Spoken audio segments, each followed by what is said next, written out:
우리 그 열린 예배라는 거, 뭐 구도자 예배라는 거, 그런 게 한국교회에 한번 유행을 쫙 돌았어요. 아마 아시는 분들도 계실 거예요.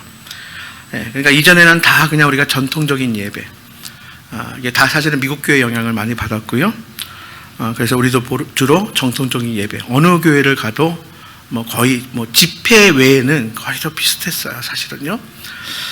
그러다가 이제 우리가 구도자 예배, 열린 예배 하면서 뭐에 관심을 갖기 시작했냐면 구도자에게 관심을 갖기 시작했어요. 뭐냐면 아직 예수 믿지 아니하는, 그렇죠? 그런 사람들. 이제 막 교회에 와서 교인은 되었지만 아직은 그리스도인 되지 못한 그런 사람들, 예배 자리에 초청된 온 그 사람들에 대해서 관심을 갖기 시작했어요. 그러니까 이 구도자 예배나 열린 예배는 뭐예요? 자, 믿지 않는 사람들을 위한 예배, 이렇게 보면 참 좋아요. 저는 굉장히 바람직한 거다 생각이 들어요. 왜냐하면 낯설거든요. 우리는 익숙하지만, 그렇죠? 예배라는 그런 형식적인 그런 또 이런 분위기가 굉장히 낯설 수 있어요. 그래서 불신자들에게 거부감 없이, 아직은 예수를 주로 고백하지 못한 사람들에게 아직 거부감이 없이 예배의 자리에 불러들여서 교회 공동체 속에 속할 수 있도록, 그렇죠? 그래서 뭐냐면 예배의 본질인 복음을 전하는 것, 자, 하나님을 소개하는 것, 거기에 목적이 있어요. 한마디로 이야기해서 구도자에게, 예배드리는 청중에게 초점을 맞춘 예배라고 할 수 있어요. 자, 이 구도자 예배, 열린 예배는 전통적인 예배와는 사뭇 다르기 때문에 당시에는 예배 형식의 파괴다, 이렇게 이야기했어요. 근데 시간이 지나면서 우리의 전통적인 예배도 많이 바뀌기 시작했습니다. 자, 우리는 코로나 팬데믹 시대를, 지금도 역시 마찬가지죠. 그 기간을 우리가 아직도 통과하고 있는데, 우리에게 이제 전혀 낯선 단어가 우리에게 왔죠. 비대면 예배. 그렇죠. 제가 공부할 때 예배학에서 들어보지 못한 단어예요. 대면 예배는 뭐고 또 비대면 예배는 뭐야. 영상 예배는 그전부터 뭐 온라인으로 교회마다 사실은 장비가 잘 있는데 온라인 예배 영상으로 송출하기는 했지만 그게 일반적이지 않았어요. 그런데 우리는 코로나 팬데믹 시대를 보내면서 비대면 예배, 영상 예배, 이제 이게 특별히 아니라 일상의 예배로 받아들입니다. 우리 새벽 기도회도 그렇지 않습니까? 그렇죠? 이렇게 받아들이기 시작했습니다. 그렇습니다. 제가 뭘 말씀드리냐면 예배를 이야기하면서 예배의 형식은 시대에 따라서 바뀔 수 있다, 없다? 있다. 그렇죠? 네. 자, 그리고 예배자에 따라서 바뀔 수 있어요. 여러분, 이것을 우리가 기억하셔야 됩니다. 우리가 초대교회로 돌아가자 하는 그 초대교회가 어디 있느냐? 그러면 그 초대교회 때 어떤 예배 형식이 있었느냐? 그건 알 수 없어요. 알 수 없다고요. 그래서 예배 형식은 시대마다 늘 변화되어 왔어요. 예배자에 따라서 바뀔 수 있는 게 예배 형식이에요. 예배는 회중님들의 필요에 민감하게 열려 있어야 하는 것이 맞습니다. 자, 그러나 주의할 것이 있습니다. 자, 그래서 형식적인 예배, 그 예전에 따른 예배를 무비판적으로, 그렇죠? 정말로 얼마든지 바뀔 수 있다 하는 것 때문에 무비판적으로 받아들이다 보면, 모방하다 보면 뭘 훼손시킬 수 있어요? 예배의 본질을 훼손시킬 수 있다는 거예요. 우리가 본질은 붙들고 형식은 다 바꾸자 이야기를 하는데 그게 사실은 쉽지 않아요. 모방하거나 무분별로 받아들이다 보면 본질이 훼손되는 경우가 얼마든지 있을 수 있다는 거예요. 여러분, 그래서 우리는 분명히 예배가 뭔지를 알아야 돼요. 예배가 무엇이냐, 예배의 본질이 무엇이냐 하는 거예요. 예배는 누구께 드리는 거예요? 하나님께 드리는 거예요. 예배를 우리가 본다, 이렇게 얘기하잖아요. 예배를 드린다, 이렇게 이야기해요. 예배는 드림이에요. 올려 드리는 거예요. 예배는 본질이 하나님께 드리는 것이에요. 그래서 예배의 주체는 사람이 아니에요. 하나님이에요. 구도자에게 민감하게, 그렇죠? 우리가 예배의 형식을 시대마다 변화시킬 수 있지만 그렇다고 해서 주체가 구도자가 아니에요. 예배의 주체는 하나님이세요. 그렇기 때문에 예배의 중심도 누구세요? 하나님이세요. 예배의 대상 역시도 하나님이세요. 우리가 이걸 기억해야 돼요. 예배의 주체, 예배의 중심, 예배의 대상 역시 하나님이시라는 거예요. 회중을 만족시키고, 회중을 감동시키고, 회중을 흥분시키고, 회중에게 뭔가 보여주려고 하는, 그렇게 예배를 기획하다 보면 정작 하나님을 만족시키지 못하고, 하나님을 감동시키지 못하고, 하나님께 보여주는 것이, 하나님께 드리는 것이 사라질 수 있다는 거예요. 여러분, 분명한 것은 예배에 있어서 보시고 들으시고 받으시는 분은 누구시라고요? 하나님이세요. 예배의 관중, 예배의 청중, 한마디로 이야기하면 하나님이세요. 그래서 우리는 예배를 예배하지 않아요. 우리는 오직 하나님만 예배하는 거예요. 우리 옆 사람에게 우리는 하나님만 예배합니다. 시작. 우리는 하나님만 예배합니다. 여러분, 이거 분명히 하셔야 돼요. 오늘 신년주일에 우리가 표어를 하나님을 예배하자. 오늘 본문 말씀을 제가 창세기에서 제일 처음의 제사, 그렇죠? 어떻게 보면 예배가 제사다 같다고 할 수는 없어요. 그러나 예배의 원형을 찾다 보면 어디서 찾겠어요? 구약의 제사에서 찾잖아요.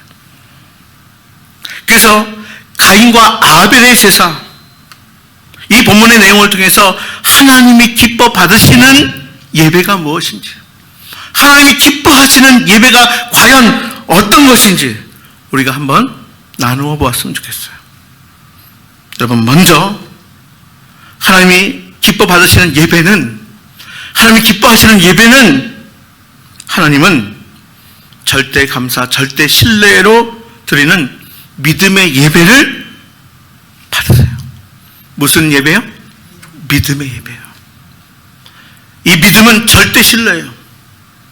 절대 감사예요.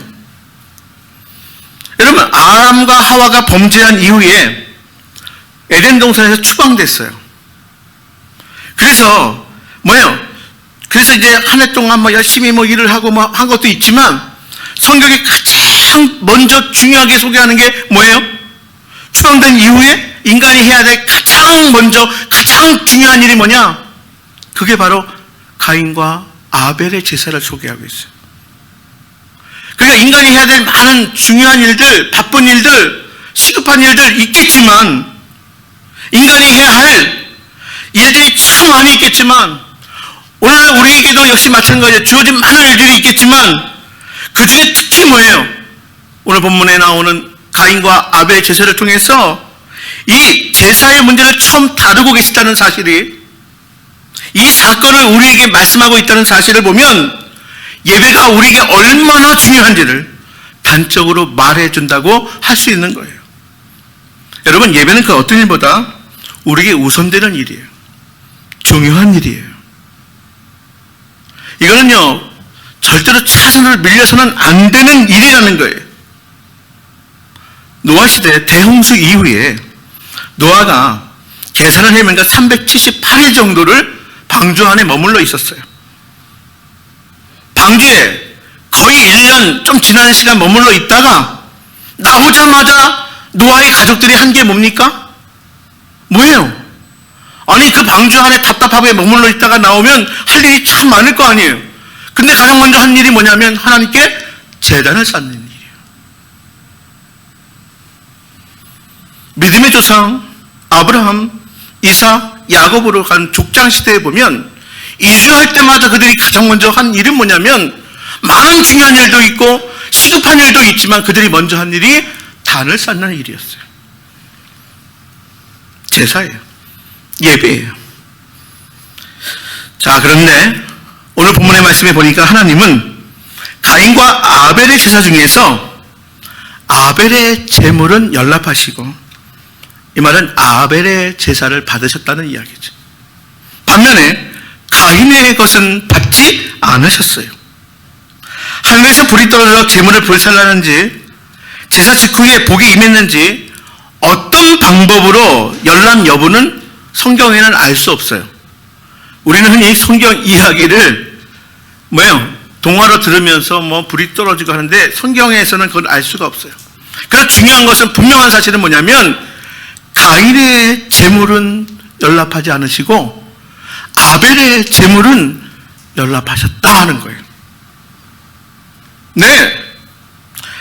하나님은 누구라도 쉽게 식별할 수 있는 방법으로 분명히 그 방법을 통해서 누가 봐도 객관적으로 봐도 가인의 제물은 받지 않으시고 아벨의 제물은 받으셨구나. 즉 가인의 제사는 연락하셨지만 아벨의 제사는 연락하지 않았다. 누가 봐도 식별할 정도로 분명하게 방법을 택한 것은 분명한 것 같아요. 자, 그러면 여러분들 의문이 생기지 않습니까? 왜 아벨의 제물만 연락하신지에 대해서 그 이유가 명확하지 않아요. 저도 참 궁금했어요. 좀 성경에서 분명히 밝혀주면 우리가 이런 제사, 이런 예배 드리면 참 좋겠는데, 근데 왜 아벨의 제물만 연락하셨는지 그 이유가 분명하게 창세기에 명료하게 적혀 있지가 않아요. 알려지지를 않아요. 다만 분명한 것은 뭐냐면 가인의 제물은 받지 않으시고 아벨의 제물만 받으셨다는 거예요. 왜 그러셨을까? 자, 그래서 내용을 보면 아벨은 양의 첫 새끼와 그 기름을 들여서 희생제사를 드렸기에 하나님이 연락하실 것이라 보는 그런 견해가 있어요. 피해제사, 희생제사. 자, 그러나 여러분, 하나님께서 또 선지서 이사야서 1장 11절의 말씀에 보면 이런 말씀을 또 하셨어요. 제가 읽어드릴게요. 이사야 1장 11절에 보면 여호와께서 말씀하시되 너희의 무수한 재물이 내게 무엇이 유익하니요? 나는 순양의 번제와 살찐 짐승의 기름에 배불렀고 나는 수송아지나 어린 양이나 염소의 피를 기뻐하지 아니하노라. 만일에 피의 제사는 받으시고 곡식의 제사는 받지 않으셨다? 명확하게 그것은 이유가 될 수가 없어요. 짐승의 제사 고기를 드리고 피를 흘려서 드리는 거 내가 역겹다. 이렇게 말씀하시기도 하셨어요. 그리고 제사의 방법에 보면, 종류에 보면 곡식으로 드리는 제사도 하나님께서 일러 주셨어요. 그러니까 제물의 그 종류에 따라서, 그 차이에 따라서 연락 여부가 결정되었다는 것, 자, 그 해석은 설득력이 부족합니다. 히브리서 11장 4절의 말씀에 보면, 자, 이제 짧게 연락의 이유에 대해서 말씀하고 계세요. 신약성경 서신서 히브리서 11장 4절에 보면 읽어드릴게요. 믿음으로 아벨은 가인보다 더 나은 제사를 하나님께 드림으로, 이렇게 해요. 믿음으로 아벨은 가인보다 더 나은 제사를 하나님께 드림으로라고 설명하면서 아벨이 감사함으로 정성을 다해 그 첫 새끼와 그리고 그 기름을 드렸다 하는 것을 하나님께서 연락하셨다는 거예요. 최상으로 드렸다는 것을 하나님의 임재로 나타나시면서 그 제물을 기뻐 받으셨다, 이렇게 설명하고 있어요. 그럼 가인과 비교해서 더 믿음이 좋아서 하나님께서는 상대평가로 여기서 누구 비교해서 예배를 받으시고 안 받으셔? 그런 분은 아니시죠. 하나님께서는 어쨌거나 절대평가로 믿음을 통해서 제사를 받으셨다는 것은 분명해요. 반면에 가인은 첫 수확을 드렸다는 기록이 없는 것으로 미루어 보아 짐작하는 것입니다. 첫 수확, 첫 새끼라는 표현이 아벨의 제물에는 나오지만 가인의 제물에는 첫 수확이라는 표현이 안 나오지 않고 있어요. 그래서 우리는 흔히 가벨은, 자, 히브리서에 나오는 것처럼 가인은 아벨보다는 믿음에 있어서 많이 부족한 그런 태도로 제사 드렸을 것이다, 우리가 짐작해 볼 수가 있는 것이에요. 여러분, 그래서 믿음으로 하지 않는 것은 죄이고, 그리고 우리가 믿음이 없이는 하나님을 기쁘시게 할 수 없다는 말씀 기억하면서 하나님이 기뻐하실 수 있도록 살아가는 예배든 우리의 모든 삶의 영역이든 믿음이 없으면 하나님을 기쁘시게 할 수 없다는 사실을 우리가 다시 한번 새길 수 있게 되기를 바랍니다. 그러므로 가인의 제사는 아마도 형식적이고 어떻게 보면 그냥 제사를 드려야 하니 드렸을 것이다, 이렇게 생각해 볼 수 있다는 거예요. 그래서 우리 예배 가운데 가장 경계해야 될 것이 무엇입니까? 습관적으로 예배 드리는 거예요. 형식적으로 예배 드리는 거예요. 습관적이고 형식적이고 우리가 정형화돼서 화석화돼서 드리는 예배, 이것을 우리가 가장 주의하고 경계해야 될 우리 예배의 자세라는 것을 다시 한번 우리가 생각해 볼 수가 있는 거예요. 여러분, 우리는 창조주이시며 그리고 주권자이신 그 하나님께 감사함으로 우리가 최고, 최선, 최상 이렇게 예배를 드려야 해요. 그래서 최고의 시간을 온전히 주님께 드리는 것, 내 최상의 상태로 하나님께 예배하며 나아가는 것, 우리가 거룩한 산 제물이 되어서 우리의 시간을, 우리의 재능을, 우리의 모든 삶의 영역을 하나님께 최선으로 드리는 것, 그것이 우리의 예배의 태도요, 우리 예배의 본질이 되어야 한다는 거예요. 하나님은 오늘 이제 새해 첫 주일 바로 나의 마음, 나의 정성, 나의 태도, 또 내 자신을 받기를 원하시는 사실을 기억할 수 있게 되기를 바랍니다. 여러분, 하나님은 중심을 보신다 그랬어요. 뭐예요? 하나님은 나의 태도, 나의 마음, 이것을 보시는 거예요. 여러분, 그렇습니다. 하나님은요, 우리가 드리는 최상, 최고, 그리고 최선의 예배를 받으시지만 또 하나님은 우리의 모든 것을 아시는 전지하신 하나님, 우리의 중심을 보시는 하나님, 있는 모습 그대로 주님 앞에 나오는 그 모습을 기뻐하시는 하나님이세요. 있는 모습 그대로라는 것이 무엇입니까? 바로 그렇게 하나님께 예배드림으로 인해서 우리가 그런 태도와 마음가짐을 가지고 나의 것을 온전히 하나님께 최선으로, 그리고 최상으로, 그리고 우리가 할 수 있는 예배의 바른 태도를 가지고 하나님께 예배드리는 것, 하나님께서 받으신다는 사실을 기억할 수 있기를 바랍니다. 마지막 두 번째로, 하나님은요, 가인과 아벨의 제사를 통해서 우리가 알 수 있는 것은 하나님은 삶 전체로 드리는 헌신의 예배를 받으십니다. 우리의 삶으로 드리는 헌신의 예배. 저희 교회에서 헌신 예배 안 하는 이유가 있어요.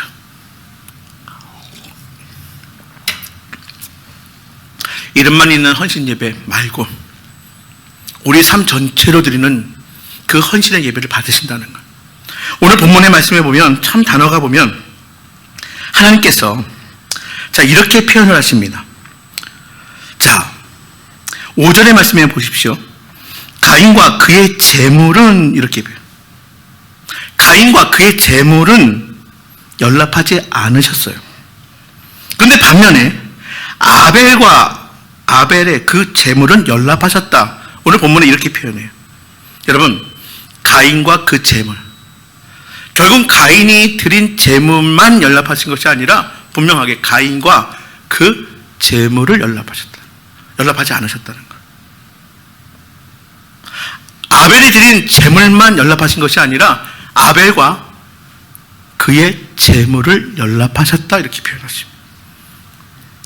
가인은 소유하다 이런 뜻의 이름이에요. 아마도 가인은요, 소유욕이 강한 그런 형으로서 우월감이 있는 사람이었을 것이에요. 아마 가인은 바로 이렇게 정착한, 그렇죠? 어떻게 보면 사냥보다 정착해서 농사 짓는다는 것은 뭐냐면 땅이 있고요, 어떻게 보면 더 많이 가지고 많이 소유하고 강한 자를 의미할 수도 있어요.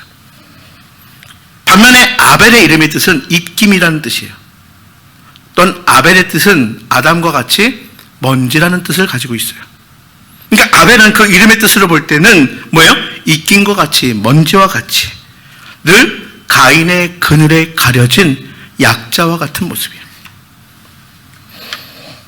가인은 그 이후의 가인의 삶을 보면 자, 약자, 동생을 억압하고 오만하고 교만한 삶의 모습으로 산 것으로 추정됩니다. 반면에 아벨은 그의 먼지, 입김이라는 뜻처럼 형 그늘에 가려서 인생이 티끌과 같은 존재임을 깨닫고 겸손하게 하나님을 의지하며 살았을 것으로 추정해 볼 수가 있습니다. 우리가 가인을 제가 이렇게 추정해 볼 수 있는 것은 뭐냐면 상당히 근거가 있는데, 가인의 됨됨이는 가인과 그의 재물이 연락되지 않았을 때 그가 보인 태도에 있어요. 자, 가인이 보인 그 반응을 보면 가인의 됨됨이를 우리가 알 수 있는데, 우리 5절 말씀을 다시 한번 읽어보겠습니다. 5절 말씀 시작. 가인과 그 재물은 받지 아니하신지라 가인이 몹시 분하여 안색이 변하니. 네. 가인이 어떻게 했다고요? 분하고 안색이 변했대요. 그런데요, 이 짧은 본문인데 그 다음 절에도 하나님이 다시 한번 언급하십니다. 6절 볼까요? 여호와께서 가인에게 이르시되 내가 분하여 함은 어찌 됨이며 안색이 변함은 어찌 됨이냐.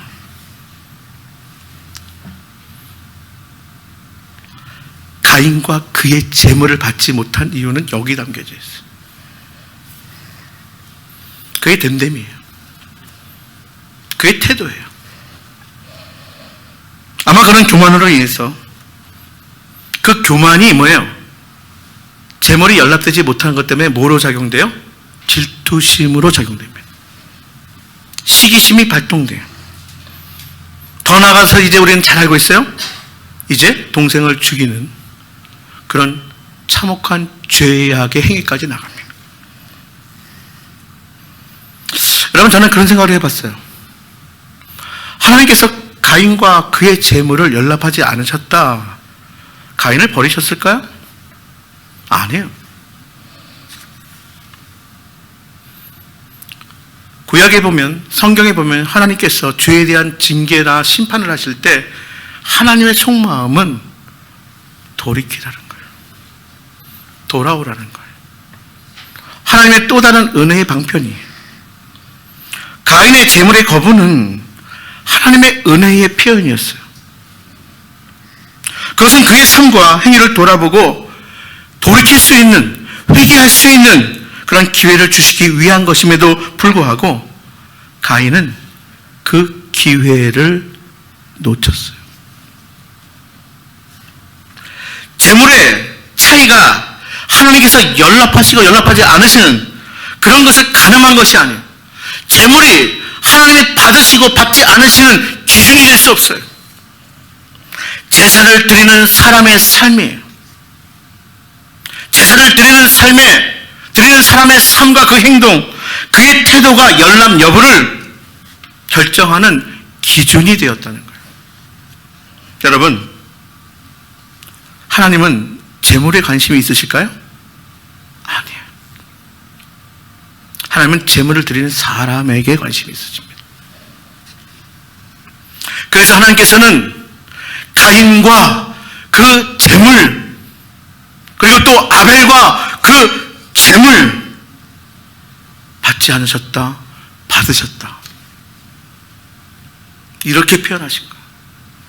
그러므로 연락되는 예배를 위해서 우리는 하나님 중심의 삶, 하나님 보시기에 합당한 삶, 하나님이 기뻐하시는 삶을 살아야 하나님이 기뻐하시는 예배를 드릴 수 있는 거예요. 여러분, 예배는 우리의 신앙생활의 출발이자 예배는 우리의 신앙생활의 절정이에요. 그리고 중심입니다. 그래서 웨스트호프 3세가 예배는 교회의 삶에 있어서 중심이다. 예배보다 더 중요한 일이 없다. 만일 교회가 예배를 위해 문을 열어놓는 일 외에 다른 아무것도 하지 않더라도 그것은 사람들과 사회적 질서에 가장 위대하고 가능성 있는 봉사를 하는 것이다. 우린 코로나 처음 겪는 그 팬데믹 기간을 보내면서 할 수 있는 일은 아무것도 없었어요. 그렇죠? 할 수 있는 일이 뭐가 있어요?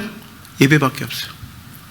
현장에서 예배드리든 우리가 비대면으로 예배드리든 예배밖에 없어요. 어떻게 보면 그래서 코로나 팬데믹이 인류에 있어서 정말 아무도 걷지 않는 길을 걷는 참 모험의 길이긴 하지만 오늘 우리에게는 어떻게 보면 그리스도인에게는 축복의 시간이라고도 할 수 있어요. 교회와 교회에서 드리는 예배의 본질을 다시 한번 우리가 생각해보고 점검해볼 수 있는 기간인 거예요. 여러분, 그렇습니다. 교회가 문을 열어놓고 아무것도 하지 못하더라도 교회에서 드리는 예배만 있다면 그것은 사람들과 사회적 질서에 가장 위대하고 가장 가능성 있는 봉사를 하는 것이다. 여러분, 예배 성경 여부는 전적으로 하나님께서 어떻게 받아들이시느냐, 하나님이 어떻게 받으시느냐, 거기에 달려 있어요. 여러분, 내가 은혜 받기보다는 하나님이 기뻐하시는 문제라는 것을 기억할 수 있기를 간절히 바랍니다. 수많은 사람들이 감동적인 예배 현장에서 예배 드린다며 자기 스스로 만족하는지 모르겠지만 모두가 하나님이 기뻐하시는 삶을 사는 것은 아닌 것이에요. 여러분, 예배는 받는 것이 아니라 드림이라는 사실을 기억하고 내가 은혜 받는 것보다 더 먼저 더 중요하게 생각할 것이 바로 하나님이 예배를 기뻐 받으신다는 사실을 기억하며 하나님이 기뻐하시는 예배의 드림이 우리의 삶 가운데, 우리 공동체 가운데 있게 되기를 간절히 바랍니다. 오늘 예배의 문제는 형식이 아닙니다. 예배의 문제는 본질이고요, 예배자의 문제예요. 어떤 자세로 어떤 태도로 예배 드리느냐. 여러분, 가만히 저는요, 이 창세기 오늘 본문 말씀을 묵상하다 보면 이렇게 결론을 내려요. 결국은 아벨은 뭐 때문에 죽었어요? 예배 때문에 죽었어요. 하나님이 기뻐 받으신 아벨과 그의 드림을, 하나님이 기뻐 받으신 그 예배, 근데 아벨은 그 예배 때문에 죽었어요. 그러면 생각이 나는 게 뭐냐면, 아, 그렇습니다. 내가 하나님께 드리는 예배에 내 인생을 걸겠습니다. 내 목숨을 걸겠습니다. 여러분, 아벨이 그렇게 자기의 인생을 건 거예요. 하나님이 연락하신 그 제사, 하나님 받으신 그 예배 때문에 아벨은 결국 죽게 되었어요. 그러나 그는 하나님이 연락하신 믿음과 헌신의 예배를 드린 분명한 사람이에요. 하나님이 연락하시는 예배를 위해서 모든 것을 건 사람이었어요. 오늘 우리도 하나님이 기뻐하시는 예배에 여러분들의 인생을 걸 수 있게 되기를 간절히 바랍니다. 그렇다면 틀림없어요. 하나님이 받으시는 예배, 하나님이 기뻐하시는 예배, 우리가 순간순간 드릴 수 있게 되는 거예요. 여러분, 6일의 삶을 우리는 예배를 위해서 사는 거예요. 우리가 한 주간의 첫 날을 예배 드림으로 그 받은 은혜를 가지고 나머지 6일을 사는 거예요. 예배를 잘 드리기 위해서 우리가 경건한 삶을 살고요, 예배를 잘 드리기 위해서 우리가 성실하게 열심히 살며, 우리가 예배를 잘 드리기 위해서 건강을 최선의 것으로 유지하며 사는 거예요. 그런 올 한 해 여러분들 남은 인생 될 수 있기를 간절히 바랍니다. 제가 목회를 처음 시작할 때 저를 위해서 기도하시는 분들은 항상 그런 얘기예요. 예배를 위해서 건강관리 잘하세요. 그래요. 이게 어찌 저만의 문제입니까? 여러분, 예배 잘 드리기 위해서 건강관리 잘하고 건강하셔야 하고, 예배 잘 드리기 위해서 우리가 한 주간 열심히 성실히 최선을 다해서 사는 거예요. 여러분, 하나님은 우리 예배를 받으시기를 기뻐하시며 은혜와 축복을 예배하고 기다리고 계십니다. 주님을 사모하고 주님께 드리는 예배를 사모하는 심령으로 올 한 해 우리 모든 예배 가운데 나오시기를 간절히 바랍니다. 최고의 것, 있는 모습 그대로 하나님께 드리는 우리 모두가 되시기를, 하나님이 찾으시는 예배자, 기뻐하시는 예배자 될 수 있기를 주님의 이름으로 축복합니다.